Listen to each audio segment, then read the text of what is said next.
listener, welcome to my YouTube channel based on the literary analysis, novel, play, and short story. Yes, today I have brought you the novel called Anthills of Savannah, written by Chinua Achebe from Nigeria. This novel, written in the year of 1987 in Nigeria. I can say this novel is the post-colonial world.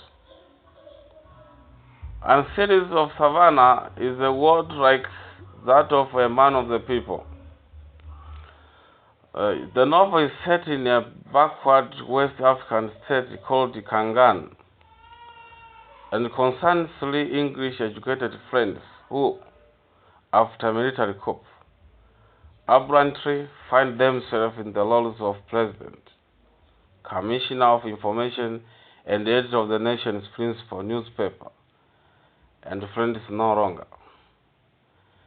His excellent called Sam by his old classmate Chris Oriko and Ikem Osodi has surrounded himself with ludicrous executive councils, a solid war of court jesters, one of whom, the Attorney General, proclaims, "We have no problem worshipping a man like you," insinuates that Chris, the Commissioner for Information, is not 100% behind you.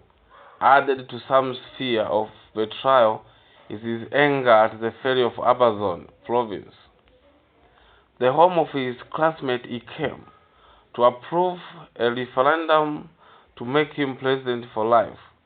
And now, as the novel opens, a delegation from a village in the province has come to demand help for their drought-stricken land. Your greatest risk, says the Attorney General, is your boyhood friends, those who grew up with you in your village.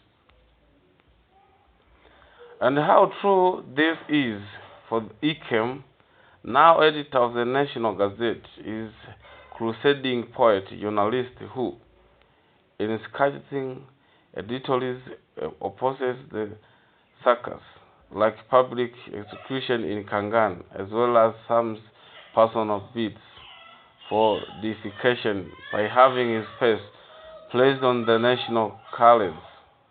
He is also Achebe's alter ego, believing that a genuine artist, no matter what he says he believes, must feel in his blood. The ultimate emit between art and orthodoxy. Ikem longs for union with earth and as his people. His love of truth and people transcends political ideology, and he becomes popular hero among students after Sam dismisses him from the Gazette.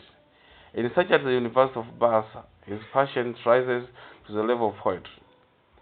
You must learn for a start to hold your own student leaders to responsible performances. Only after you have done that can you have the moral authority to lecture national leaders.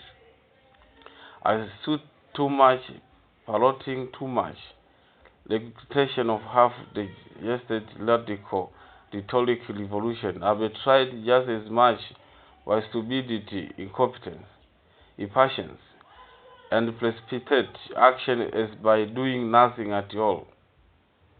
During this speech, he came severely criticized His Excellence. Some retaliated by making him and the Amazon delegation scapegoats for all Kangan's ills. Then, as he came arrested, his accidental death follows. Chris, his lover, Beatrice, or Koch, a secretary in the Ministry of Finance, and they came pregnant lover, a lewa known their incarceration in next, as Chris goes into hiding, hoping to escape to Amazon province.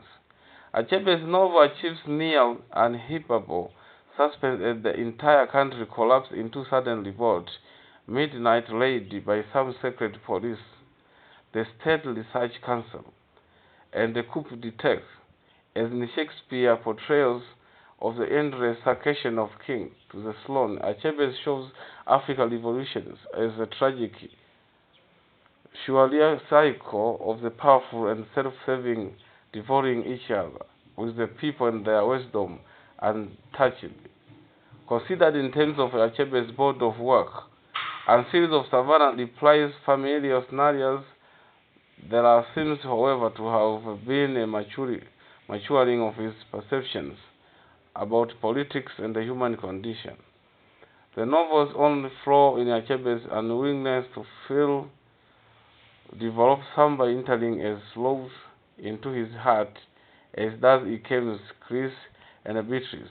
In every other way, however, Achebe has written a story that sidesteps both ideologies of the African experience and the political agendas in order to lead us to a deeply human universal wisdom expressed by Ikem.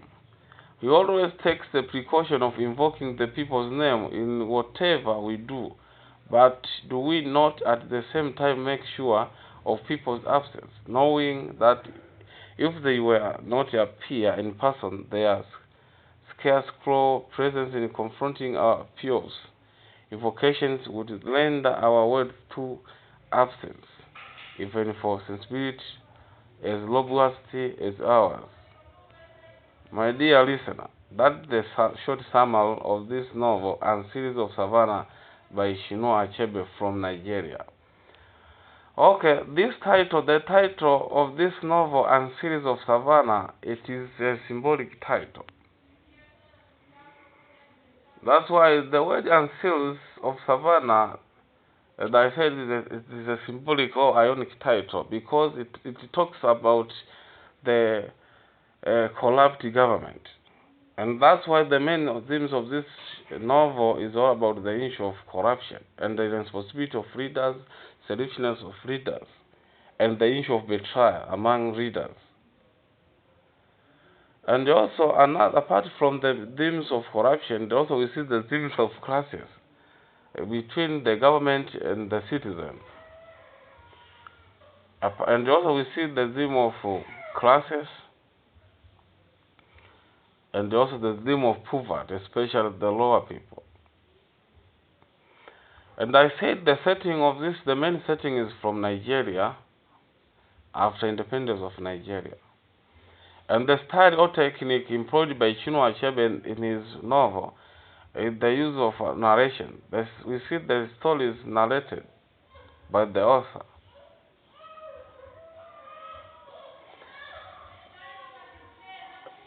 And another part is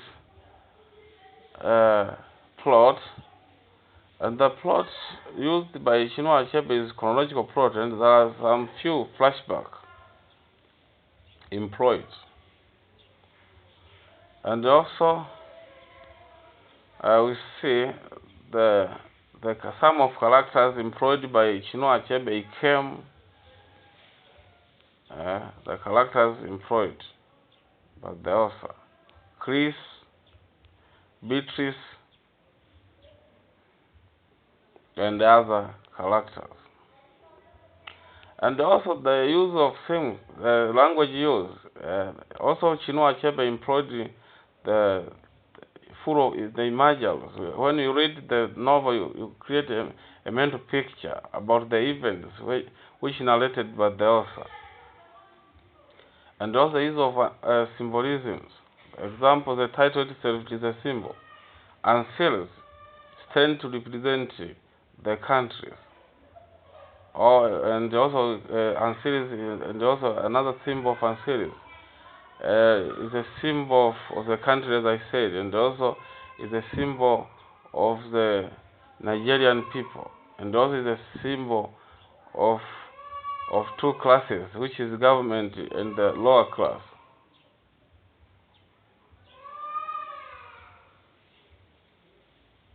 Apart from the language, and also you should know the point of view, whereby the narrator, the story is narrated. They also now use the third person point of view, the pronoun he, she, and they, to narrate his novel and series of Savannah. And the messages we get in this novel, Chinua Achebe educates us on the issue of corruption. Corruption is not good in our society. Selfishness is not good because it led under development of the country.